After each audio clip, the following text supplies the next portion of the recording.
नमस्कार दोस्तों, आपका मेरे YouTube चैनल भक्ति ज्ञान त्योहार में स्वागत है। आज मैं आपको हल षष्ठी माता की दो बहुत ही सुंदर कहानियां सुनाने जा रही हूं।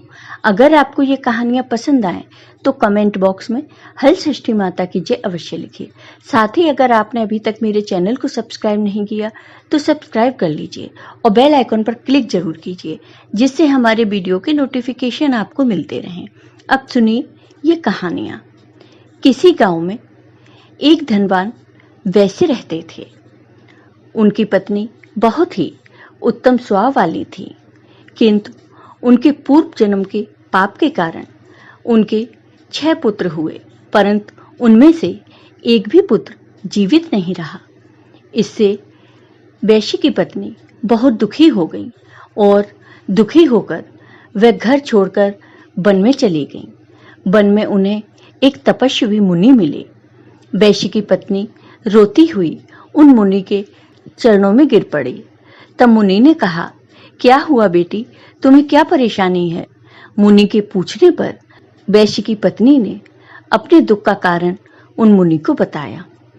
तब मुनिराज ने ध्यान लगाकर उसके बालक को वरुण, कुबेर, इंद्रलोक में खोजा, परंतु बालक नहीं मिला।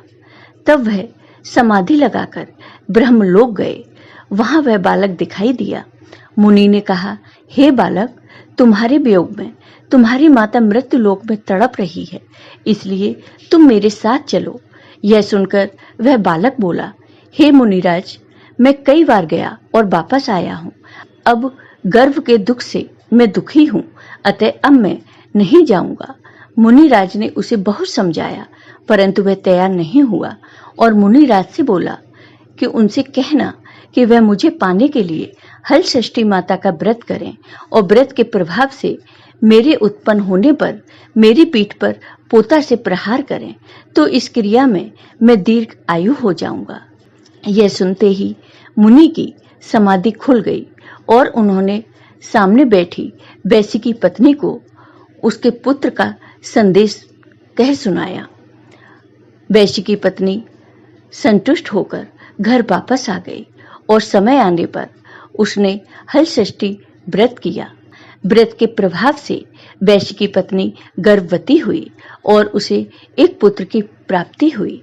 पुत्र रत्न उत्पन्न होने पर उसने पूजा के अंत में बालक की पीठ पर पोता मारा, जिसके प्रभाव से वह दीर्घ आयु हो गया। अब उस वैश्य की पत्नी ने सदैव ही हल षष्ठी माता का व्रत करने का संकल्प लिया और वह खुशी खुशी हल षष्ठी माता का व्रत करने लगी और अपने पुत्र और पति के साथ सुखपूर्वक जीवन व्यतीत करने लगी। जय हो हल षष्ठी माता की। अब सुनिए हल षष्ठी माता की ये दूसरी कहानी। प्राचीन काल में सुभद्र नामक एक राजा थे। उनकी पत्नी का नाम सुवर्णा था।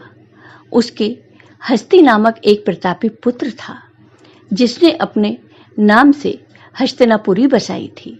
एक दिन राजा का लड़का अपनी धाई के साथ गंगा स्नान को गया। वहां उसे एक गाह ने निगल लिया। यह सुनकर सुवर्णा अत्यंत दुखी हुई। उसने क्रोध में धाई के पुत्र को भाड़ की धधकती अग्नि में डलवा दिया।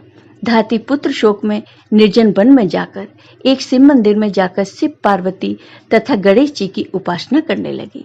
वह प्रतिदिन तृण धान तथा महुआ खाकर समय बिताती थी।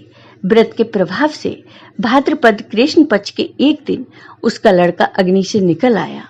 राजा रानी भाड़ से लड़के को जीवित निकलते देखकर आश्चर्य करते हुए पंडितों से उसके जीवित निकलने का कारण पूछने लगे। तभी इस रहस्य को बताने के लिए शिव जी की आज्ञा से दुर्वासा ऋषि वहां आए। राजा रानी ने उनका स्वागत किया और लड़के के जीवित निकलने का रहस्य पूछा।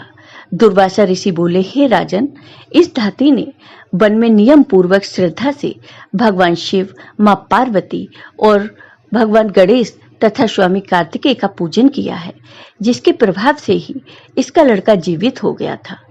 आप भी यह व्रत किया करें। राजा रानी दुर्वासा ऋषि को विदा करके धाती पुत्र के पास गए। उन्हें वहां कुश पर बैठे पलाश के नीचे शिवजी का पूजन करते देखा तो उसे अपनी माँ धाती से मिला दिया। धाती ने राजा को बताया कि आपसे भयभीत होकर जिस दिन से मैं वन में आई थी, तब से केवल वायु भ्रमण करते हुए भगवान शिव, माँ पार्वती और भगवान गणेश तथा कार्तिकेय के पूजन में लगी रहती थी। एक दिन रात्रि में शिवजी ने स्वप्न में कहा कि तुम्हारा लड़का जीवित है, क्योंकि तुमने श्रद्धा सहित व्रत और पूजन किया है। तुम्हारी रानी भी इस व्रत को करे तो उसका लड़का भी मिल जाएगा तथा उसके और भी लड़के होंगे। यह सुनकर राजा रानी ने श्रद्धा भक्ति सहित इस व्रत को किया, जिसके प्रभाव से राजा का लड़का गाह के मुंह से जीवित निकल आया। फिर व्रत के प्रभाव से राजा के और भी पुत्र हुए और उसके राज्य में सुख शांति हो गई। उसके राज्य में अनावृष्टि, दुर्भिक्षी, महामारी सदा के लिए समाप्त हो गई। आपको ये वीडियो पसंद आया हो तो कमेंट बॉक्स में कमेंट करके जरूर बताइए। साथ ही मेरे वीडियो को ज़्यादा से ज़्यादा शेयर करिए। धन्यवाद दोस्तों।